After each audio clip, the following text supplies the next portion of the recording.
Hello, everyone. My name is Shane Vidal, and I am a College 9 and John R. Lewis peer advisor. And today I'm going to present you some exam study tips. So let's get into it. So my first tip is to organize your schedule. Figure out when exams are and if they're in person or remote, and if they're asynchronous or synchronous. And this just means that the professor gave a specific time or a whole day or a time constraint to do the final. And I recommend checking your class's syllabus as it will usually have when exams or midterms are and their format for you to know and be prepared for when they are. My next tip is to figure out the exam information. This includes figuring out what the format is of the exam, like if it's going to be multiple choice or an essay. Also, you want to find out what the content is going to be about. Will it be the entire quarter's lecture or just content taught after the midterm? This is important because you need to know what content will be on the exam to prepare for it. For this, I want to emphasize checking the syllabus as it will usually have this information. And if not, don't hesitate to ask the professor as they will usually tell you what is going to be on the test. My third tip is to backwards plan. And backwards planning goes something like this. You start from when the exam will be or when it's due. In this example, the exam will be on Tuesday, December 7th. And I want to clarify that this is just a random date I chose to illustrate what backwards planning is, so it may not be accurate for you. So yeah, going back to the example, from there, plan out study times of what you need to study. So using the example above, we figure out that we have to study concept A on November 28th and then study concept B on November 27th. And by concepts, I mean like the material or content that you're learning. So this may look different to everyone. I just use concepts as a general way to describe a subject or topic you need to study. But yeah, going back to this, I want to emphasize giving yourself extra time to study because we often underestimate how much time we need to study. So it's always good to give yourself some extra time. And I recommend backwards planning because it puts the exam or whatever you have to do in perspective and how you need to prepare. So here's an example of how you can backwards plan. And again, this is just a simplified example to illustrate backwards planning. For many of you, it may look different as you may need more or less time and have more or less concepts to study. So let's get into this. You see that you have an exam on Monday. So you might say to yourself, hey, it might be good to review all the concepts the day before. So you set that as a day to review all of the concepts. But then you say, that's a lot of things to review. So you give yourself an extra day. Then you say that you need to prioritize what topic to study for on a specific day to make it more manageable and to help prepare you to review all the concepts. So you choose to study concept C on Friday. Again, you think that concept C was easy to understand, so you don't give yourself an extra day. So you think about concept B and remember how difficult concept B was. So you give yourself Thursday to review it and Wednesday as an extra day to learn it. You might even think that you need to go to your professor's office hours, which are conveniently on that day. So you might say that you'll go to that too. After you think about concept A, I think that one was a relatively easy concept to learn too. So you decide that one day is enough to study it. Then you think that you want to study at the library alone and decide that you need to book a study room. So you do that on Monday to give you the space to study all these concepts. Again, you don't have to do this. I just recommend it because a library for most is a good place to focus and get work done.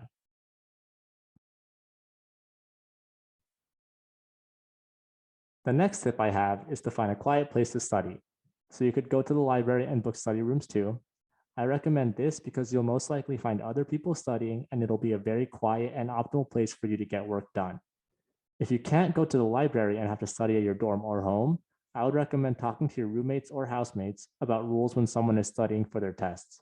So for example, you can say something like, hey, can we set some boundaries around when one of us is studying at our dorm or room for exams so we don't disturb each other?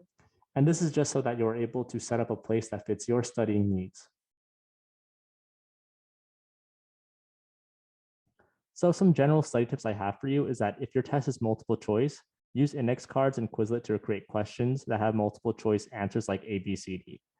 If it's short answer essays, have questions ready that you may need to explain, and then get a whiteboard or piece of paper and start writing how you would answer each question. Check your notes, textbooks, and lecture slides to make sure you are on the right track. I highly recommend going to TA or professor office hours to check you as they may often have additional information that can help strengthen your understanding of the material. And of course, if it's both of these, then study in all of these ways. If it's an essay though, work on it in small increments. So for example, you might want to pick your topic on Monday, then research it on Tuesday, then write the intro on Wednesday and so on. I want to make clear though that this is just an example as to what it would look like and you don't have to follow it strictly. but make sure that when you work on it in increments, make sure that you will get it done before its deadline. Another tip I have for you all is to ask yourself questions. You can ask yourself questions like, why does this matter? How does this relate to the previous concept? How does this relate to what we're learning in class? What's the main idea of this passage or concept? It's important to ask yourself questions as you study because it helps check what you know and forces you to explain what you have been studying. This strengthens your understanding as you get yourself to synthesize the material and ensures that you're retaining it. If you can't answer some of these questions, ask your professor or TA in office hours. They're usually able to help you and fill in the gaps so that you are prepared for the exam or midterm. I would also recommend using study time techniques. A popular one is the Pomodoro technique, where you work for 25 minutes and take a 5-minute break. Or you can have it like every 5 problems or so, you reward yourself by eating something or taking a break. You can also use study apps like Forest and Focus Keeper, where you can set your own time for how long you want to study and have breaks. I recommend study time techniques because they organize your study times and prevents you from studying for hours on end and exhausting yourself, which can make you feel stuck. Additionally, they give you a personal deadline that gives you that sense of urgency needed to work quickly and efficiently to get work done or study a certain amount. They also prevent burnout as you get a break from studying, which I will talk more about in a later slide. And of course, take breaks. Burnout is real and can really make you feel drained and unmotivated to do work and study. I know that some of us say that burnout isn't real and we just have to power through it, but it is. And if you ever feel it, then use this as one big validation that yes, that what you're feeling like, tired, feeling exhausted, having brain fog are all characteristics of burning out. So please make sure to take care of yourself. It doesn't have to be something big too, like having a spa day. It can be something simple and small, like eating a snack, drinking water, using the bathroom, and even talking to friends. It can be easy to shut ourselves off from our social circles and just focus on staying in a room to study, but it's always good to talk to friends to disrupt that pattern of studying for 3 to 5 hours and not talking to anyone. So really prioritize taking care of yourself and having that time for it, which is why it's good to structure your study schedule so that you get work done, but also are able to take care of yourself and do things you enjoy. So this next tip is a bit of a double-edged sword, which is to have an accountability buddy. Ask a friend to help keep you on track on your studies.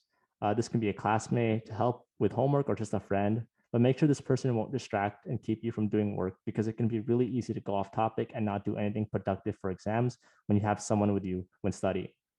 Overall, though, it can be good to have someone to help you stay on top of studying and doing work for midterms and exams.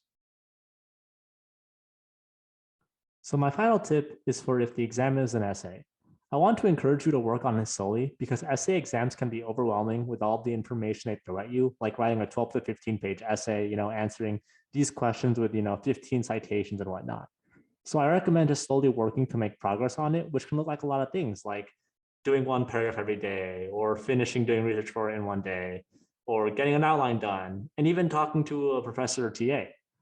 And with this, you can also use backwards planning to help you plan what you need to get done and when in order to turn in the essay on time. I also want to clarify that this is mainly for take-home essay exams where the professor just allows you to do it on your own time and turn it in by a deadline. So please keep that in mind. So that's pretty much all I have for you all. Thank you so much for taking the time to listen and watch this video.